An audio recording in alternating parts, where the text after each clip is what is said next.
Newsroom Live, sponsored by Chandragupta Academy, top floor, Rama Govind Palace, Rewa.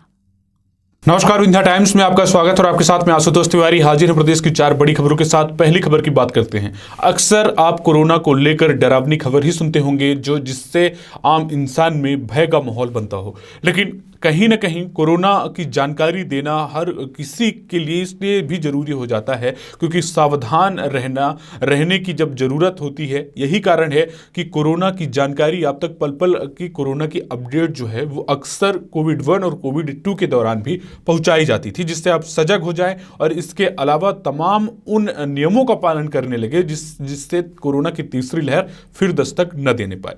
Rewa में जो corona ने दस्तक दी थी, पिछले दिनों ये खबरें छपी कि कोरोना ने विंध्य में दस्तक दी है। एक जो क्रिकेटर के कोच हैं वो कोरोना से संक्रमित पाए गए थे। 5 दिनों तक वो आइसोलेट रहे और ये महिला क्रिकेट टीम के कोच थी जिनकी रिपोर्ट जो है वो पॉजिटिव आई थी। लेकिन अब कोरोना को लेकर गुड न्यूज ये है कि उनकी रिपोर्ट भी अब नेगेटिव आ चुकी है और विंध्य अब कोरोना से मुक्त हो चुका है। तो कहीं ना कहीं जो खतरा बरकरार था और तीसरी लहर को लेकर भी रीवा में खतरा बना हुआ था, क्योंकि लगातार विदेशों से लोगों की वापसी हो रही है, रीवा में आ रहे हैं।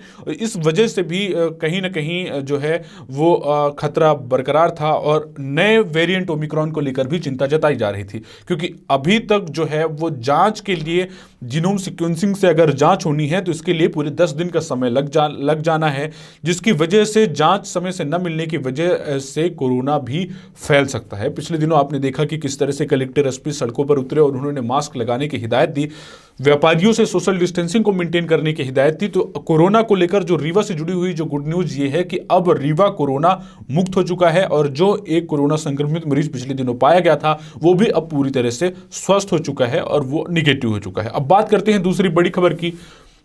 पूर्व मुख्यमंत्री दिग्विजय सिंह को कौन नहीं जानता।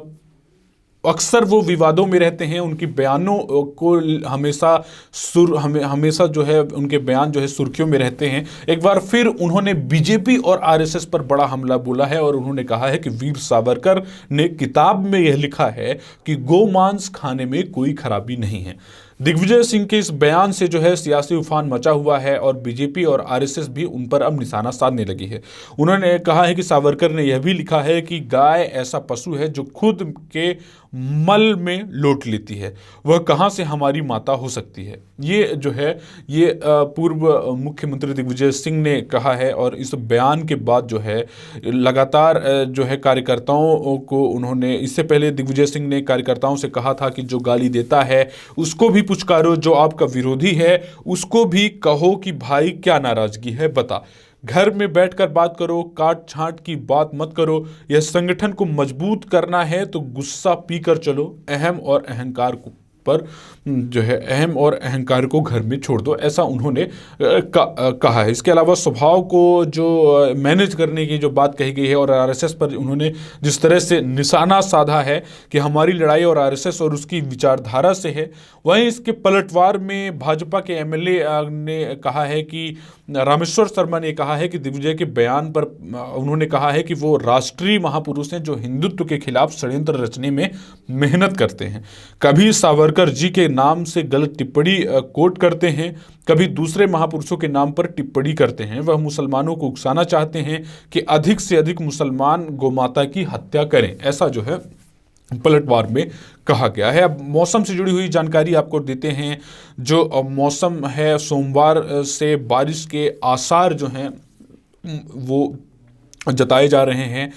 पाकिस्तान से हवाओं के साथ नमी के कारण जो है पारा गिरेगा और सबसे ज़्यादा असर इंदौर भोपाल में दिखेगा। राजधानी भोपाल और आर्थिक राजधानी इंदौर में इसका असर देखने को मिलेगा।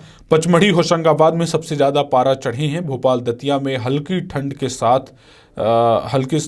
पारे गिरे हैं। पाकिस्तान से आने वाली नमी, भारी हवाओं की वजह से मध्य प्रदेश में ठंड से काफ़ी राहत मिल गई है। सिर्फ भोपाल और दतिया में रात का तापमान कुछ नीचे आया है। भोपाल में न्यूनतम तापमान 11 डिग्री नीचे आ गया है, जबकि प्रदेश में अन्य इलाकों में न्यूनतम तापमान 2 डिग्री से ज़्यादा है। और सबसे ज़्यादा पचमढ़ी में रात का पारा 8 डिग्री चढ़कर 12 तक पहुंच गया है। पचमढ़ी में अभी तक पारा 4 डिग्री से नीचे चल रहा था। होशंगाबाद और इंदौर में पारा 12 डिग्री सेल्सियस के ऊपर चले गए हैं। वहीं जो ये मौसम से जुड़ी हुई जानकारी है, जो इन इलाकों में बारिश का जहां असर रहेगा प्रदेश में रविवार और 3 दिन तक हल्की बारिश के आसार जो है जताए जा रहे हैं। ये सिस्टम का असर पूरे प्रदेश में रहेगा। इसका सबसे ज़्यादा असर इंदौर, भोपाल, ग्वालियर, चंबल और उज्जैन संभाग में देखने को मिलेगा। अब बात करते हैं चौथी बड़ी खबर की, जो ओबीसी आरक्षण को लेकर मध्य प्रदेश में सियासी घमासान मचा हुआ है। बीजेपी और कांग्रेस एक दूसरे पर आरोप लगाने का कोई एक मौका नहीं छोड़ना चाह रही है।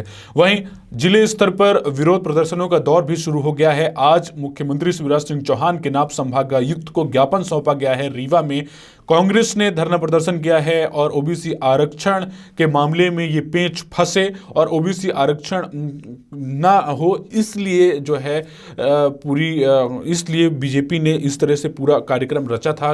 ये आरोप जो है कांग्रेस के द्वारा लगाया गया है। कांग्रेस ने यह आरोप लगाते हुए यह भी मांग की है कि जो ओबीसी को जो आरक्षण है वो 25% से बढ़ाकर 27% तक। News room live sponsored by Chandragupta academy, top floor, Rama Govind palace, Rewa.